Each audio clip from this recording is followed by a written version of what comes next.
If there's one thing I change more than my inks, it's microphones. So today, while we look at Colorverse Coast Redwood, I'm going to break out my podcast mic of choice, the Shure SM7B. Why does this matter?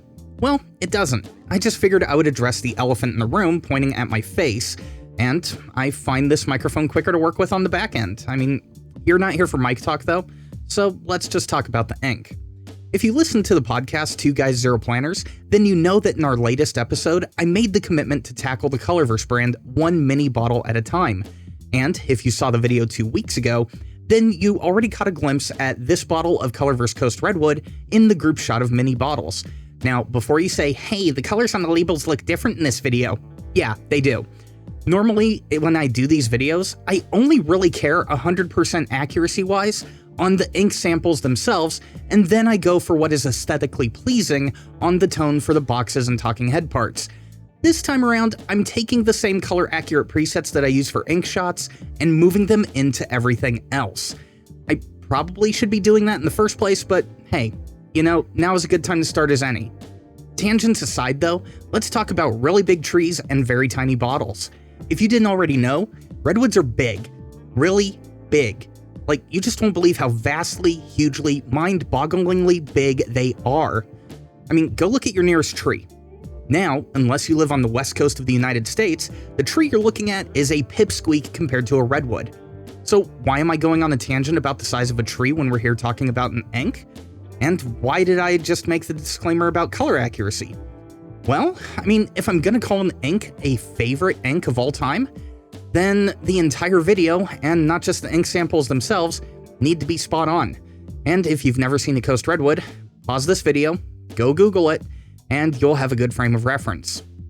Now, when you think of a tree-themed ink, you would think that we're going to be looking at browns, tans, and greens. I'm glad that Colorverse didn't do that here. Instead, we're getting a really good look at the maroon undertones interleaved in the browns and burgundy tones of the tree bark. This ink blot is giving us a good look at pretty much everything you are going to come across in this ink. On the lighter tones, we have a smooth powdered burgundy, and as we move into the midtones and fade into those transition tones, the ink moves into maroon territory with a nice velvet in the deepest registers. Another thing of note, this is a very earthy ink, so while it presents a strong shade from light to dark, I mean, don't go into this ink thinking that you're going to end up getting sheen at the end. This next part is really the one thing about this ink that I would like to change. Coast Redwood is a slow drying ink. We're talking snail's pace here. Now, it did manage to dry in under a minute in my journaling, but as you can see here on both Tomoe and Rhodia, this ink is not going to win any awards in the dry time. Both samples are over 30 seconds out of my nib width of choice, and I mean, that said, this ink in water and on paper are why I'm willing to give this one a pass when it comes to the dry time. No fluff here, this ink is a monster when it comes to water performance. Sure, it isn't a Noodler's ink, so it's not pulling a hold my beer moment, but while I would normally be worried with color lifts that we're getting, if you look through the water and to the paper, you can see that the main line underneath is holding firm. And once we get the water off the page, that is exactly what we're looking at. The underlayer is more bold than some of the black inks that we've looked at on the channel, and while some of the original colors stayed around for the long haul, there's no doubt that as long as the paper survives, that the ink is going to leave you with an easy recovery, and that's what's important here. Now, for the writing sample, let's start off with Tomoe.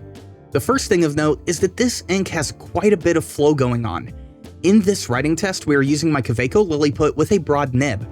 On Tomoe, this is pretty much a guarantee to hit the deep velvet maroon transition tones that we saw over on the ink blot. As I'm writing here, you can also see that where the slow dry time, you can see where it's coming into play.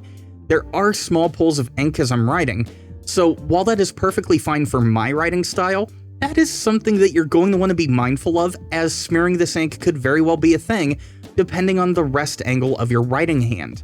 Moving on over to Rhodia, I would say the ink tames up a bit, but only slightly. We get the occasional pull of ink on the page, but the nature of the paper in use by Rhodia brings that under control a tad bit better than TR does. Also, line width is a little bit more on point with where I would expect this broad nib to be, as the paper does a better job pulling the ink in. Tone-wise though, the ink is consistent on both pages, and that is honestly what seals the deal for this ink being a favorite of all time for me. Now, I'm still a fan of turquoise inks, so don't panic about that. and that ink family is always going to be home. But this ink, it does what turquoise cannot do. At least the turquoise inks I've used. I mean, the tone that we're getting here, the water performance that we're getting here, those combine in such a way that I just haven't gotten with other inks. It's a strong-rooted performance, much like the trees that it pulls its name from. And that's going to do it for my look at Colorverse Coast Redwood. If you liked that video or found it helpful, hit that thumbs up, get subscribed, and check out the links below to pick up a bottle of this for yourself, or support the channel over on Patreon. Till next time, don't drink the ink. That's my job.